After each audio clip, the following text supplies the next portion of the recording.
बालेश्वर जिले में स्वास्थ्य सेवार उन्नति दाबी करी जिलापाल कार्यालय सम्मुख में गणधारणा और मुख्यमंत्री उद्देश्य दाबीपत्र प्रदान। जिले में सामग्रिक उन्नत सरकारी स्वास्थ्य सेवा दाबी रे बालेश्वर जिलापाल दफ्तर सम्मुख में शताधिक नरनारी धारणा बसी रहा सहित अतिरिक्त जिलापाल सुधाकर नायक जरिया मुख्यमंत्री उद्देश्य 17 दफा दाबीपत्र प्रदान करा फकीरमोहन मेडिकल कॉलेज संलग्न हॉस्पिटल को पुनः कार्यक्षम करने, खाली पड़ी विशेषज्ञ डाक्तर और स्वास्थ्यकर्मी नियुक्ति, हृदरोग स्नायु रोग मूत्राशय जनित गुरुतर रोगर विभाग खोलिबा, 16 नंबर जातीय राजपथ मेडिकल कॉलेज को संजोग रास्ता निर्माण, नर्सिंग और फार्मासिस्ट कॉलेज प्रतिष्ठा, डाक्तरी शिक्षार्थी सीट संख्या 100 रु 150 को वृद्धि करने, एम्स रे सैटेलाइट सेंटर को पुनः कार्यक्षम करने सह सप्ताहव्यापी बहिर्विभाग चिकित्सा प्रदान करने, रोगी कल्याण समिति रे क्रियानुष्ठान कमिटी प्रतिनिधि मानक सदस्य भाव ग्रहण करने प्रभृति दाबी तुरंत पूरण पर सरकार कार्यपंथा ग्रहण करने को मुख्यमंत्री को निवेदन करा जायछि। क्रियानुष्ठान कमिटीर सभापति निरंजन परिडा और कार्यकारी सभापति इंजीनियर डॉक्टर हृषिकेश साहू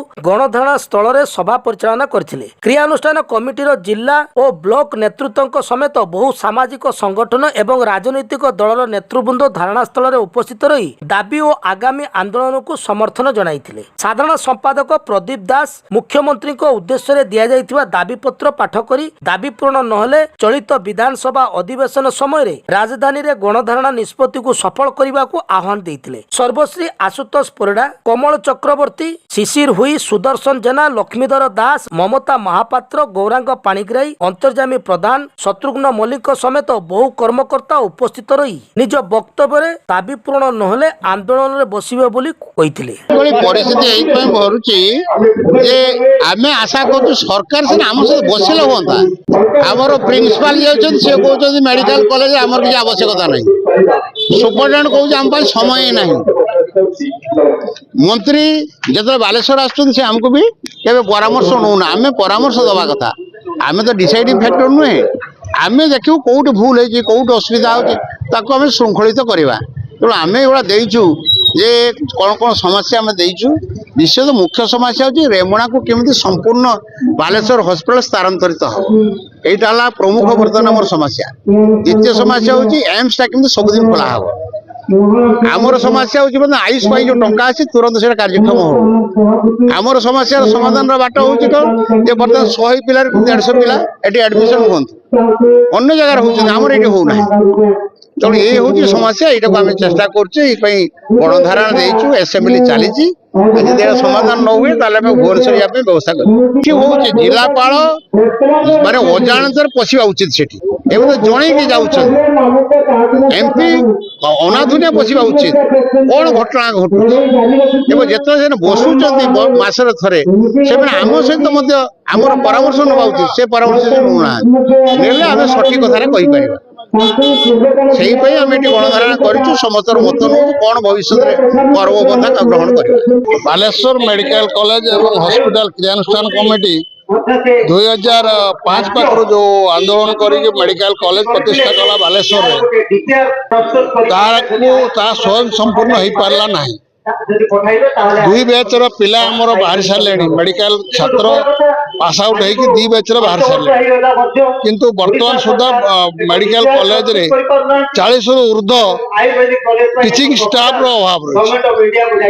से भाव में बालेश्वर जिला तमाम जिते सीएससी पीएससी एवं डिस्पेंसरी रही 352 जन डाक्तर ना।